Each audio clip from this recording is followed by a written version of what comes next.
Welcome to the Champions League predictions show for Wednesday's games on matchday 6. In this video, we're diving into predictions for every Champions League game, complete with correct score predictions and sharing data from our Bet Builder tool. If you want to check out the tool for yourself, there's a link in the description to our Bet Builder and accumulator tools. Both definitely worth a look if you're looking to build your own Champions League bet tonight. Before we kick off, here's what I need from you. If you find these predictions and tips helpful, smash that like button. It takes 2 seconds, costs nothing, and helps us keep creating content for free. Drop a comment with your Champions League predictions or bets that you're thinking about making tonight. I'll be checking them out and may even feature some of them on future episodes. And finally, don't forget to hit subscribe if you want more free football predictions. We're on a mission to hit 1,000 subscribers by Boxing Day, and your support really does mean the world to us. Alright, let's get started. Here are my predictions for Wednesday's Champions League matchups. Alright, starting things off with Atletico Madrid hosting Slovan Bratislava at 5:45. You can see here, Atletico have won 7 on the bounce in all competitions. They scored 15 goals in the last 3 games, 6-0, 5-0 on that 4-3 thriller against Sevilla on the weekend. If we isolate just their Champions League form, you can see they have quite a tough schedule. PSG away, Lille, who have been a surprise package at home, lost 3-1. Beat Leipzig, who have been poor all season. And the one poor or lower ranked team that they did play, they thumped 6-0 away from home. Moving over to Slovan Bratislava, you can see they've lost 5 out of 5 in the group stage matches. And they've conceded the most goals in the Champions League. 5 to Celtic, 4 to Dinamo Zagreb at home. I think it's just a question of how many Atletico will score here and if they'll keep a clean sheet. Tolic is suspended for the away side, who has 3 goals and 3 assists and is one of Slovan's leading shot takers. If you scroll down here, he's had 15 shots, which is joint second, including qualifying. So for me, I think this should be a comfortable, routine Atletico win. I'm going for 4-0 Atletico. We're heading to France for the second 5:45 kickoff between Lille and Sturm Graz. The hosts have been another surprise package in the Champions League, a bit like Brest, who they beat PSV 1-0 last night again. In the Champions League, we can see they have wins against 1-0 at home to Madrid, 3-1 away at Atletico, and a 1-1 draw at Juve is pretty good. They have been a bit leaky at the back. If you include all competitions, they've only kept 1 clean sheet in the last 7 games, which came at home to Rennes. However, if you flick over to Sturm Graz, they have failed to score in 3 out of their 5 Champions League matches, and they have already lost to another French side, as we mentioned at the top there, 2-1 against Brest. Zegrova is out for Lille, who is their second top scorer, who would be a big miss down the wing. He's second top scorer in both League and Champions League. And Gazi Begovic is out for Sturm Graz at the back. I think this will be a low-scoring victory for Lille, so I'm going for a 2-0 win. Moving on to the 8 PM slate. First game up is Arsenal against Monaco. Both sides come in with 10 points. The Gunners, however, if we look at Champions League form only, they've played 3 out of their 5 games away from home, and they do tend to struggle a little bit more away from home, as do most sides in Europe, because it's difficult to win away at home. But the 2 games they have played at home, they blew PSG away 2-0, comfortable win, and then a 1-0 win over Shakhtar. There are some injury concerns for the Gunners, though. And that really is going to determine this fixture. Timber, Gabriel, Calafiori, Zinchenko and Partey are all doubts. And that really does concern me, like I say. Monaco, if you look at their Champions League form, they've actually scored in all 5 Champions League games. But they have had a pretty easy schedule. Bologna aren't the same team as they were last year. Red Star, Dinamo. They did beat Barca 2-1, but again, that is taken with a pinch of salt because Barcelona had a red card after 10 minutes. Balogun and Zakaria remain out for Monaco, and Singo and Mawissa are both suspended. So this one really, for me, depends on who lines up at the back for Arsenal. They are very short at 1-4 to win, but I'm going to assume we get the same lineup as Sunday with Partey at right back and Kiwior at centre back. So I think Arsenal have enough quality to edge this, especially at home. I'm going for a 2-1 Gunners victory.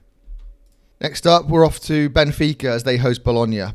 Benfica are in a playoff spot with 9 points, and if we look at their games, they've been pretty high scoring. 3-2, 3-1, 4-0, 2-1. Their games have averaged 3.4 goals per game in the Champions League this season. Bologna, They've struggled in both League and Champions League this season. They're 8th in Serie A and have lost 4 out of 5 in the Champions League. And they failed to score in 4 out of 5 games and just scored one goal in 5 games. They've really failed to deal with the departures of Xerxes, Calafiori, or Nautovic, etc. And they also lost Thiago Motta, their manager, over the summer. The away side also have a very long injury list here. Orsolini is their top scorer. He's out. Abershare is missing from midfield and Miranda at the back. I think Benfica should win this one, but I think Bologna can get on the score sheet. Benfica haven't been that tight at the back, conceding 1.4 goals per game, so I'm going with a 3-1 home win for Benfica. Next up, we move on to one of the games of the round. For me, Dortmund at home to Barcelona. Both sides are on 12 points and I'm pretty good at running for a spot that goes straight through to the round of 16. These sides are the 2 highest scoring teams in the Champions League on a goals per game basis. So we should be in for this should be a cracker, really. Dortmund do have a couple of injury problems. Anton and Sule are both missing at centre-back, which isn't what you want going up against the Barcelona attack that has scored 11 goals in the last 5 games in all competitions. And if you look at the Champions League form, 18 goals in the last 5. Dortmund have had it fairly easy in the Champions League. They played Dinamo Zagreb, Sturm Graz, beat Celtic, Club Brugge, and the only decent side they played, they got thumped by Real Madrid 5-2 away from home. If you look at the overall form, though, they can build on this 1-1 draw against Bayern. Barcelona have struggled. They did struggle without Lamine Yamal. You can see here they only won 1 of 4 without him, and they still conceded in both games after his return, 2 against Betis away in the weekend. It's Barcelona's away form that is a bit of a concern for me. You can see they have slipped up or dropped points. Drew against Celta Vigo, lost against Sociedad, Betis, lost 4-2 against Osasuna, lost against Monaco away from home.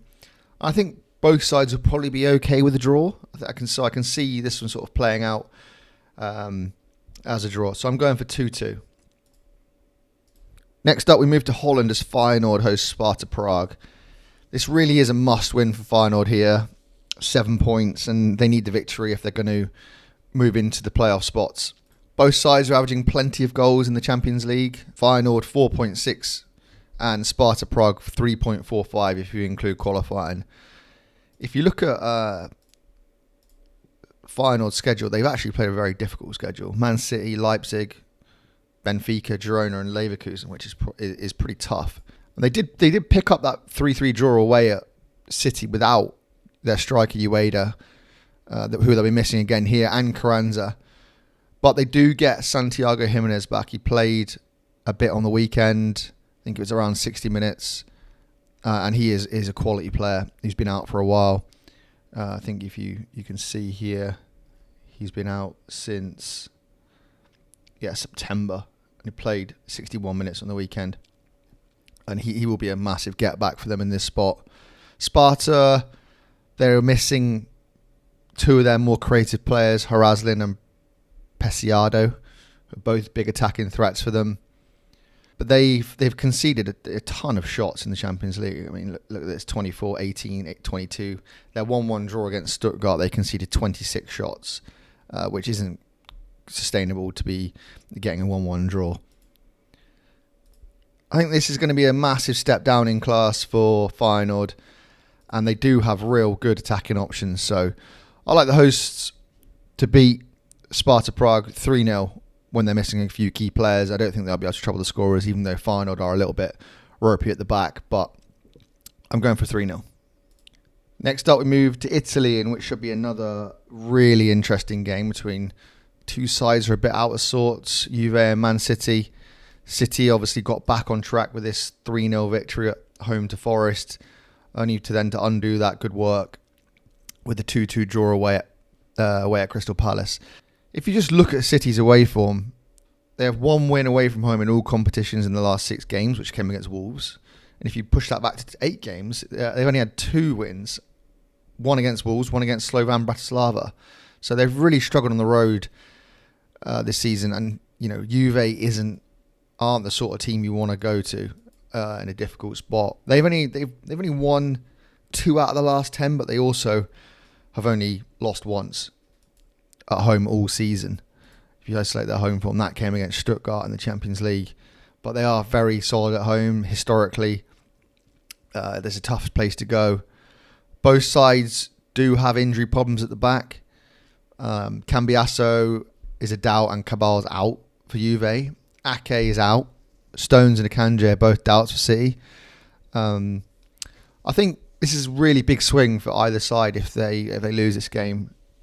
So I think both teams would be fairly happy with a point, even though it sounds a bit silly to say that. And again, going back to Juve's home form, they've drawn 5 of their 10 home games. So I think a draw here makes most sense to me. And I'm going for a 1-1 draw. Staying in Italy, we're off to Milan this time as they host Red Star Belgrade. They sit on 9 points, and they'll see this as a really good opportunity to push themselves up into position to challenge for the automatic round of 16 spots. They will be without Pulisic, but I think they just have too much quality for this Red Star Belgrade side. If you look at the Red Star form in the Champions League, they've conceded 17 goals in 5 games, which isn't going to bode well up against a Milan side. They also be without their first choice keeper.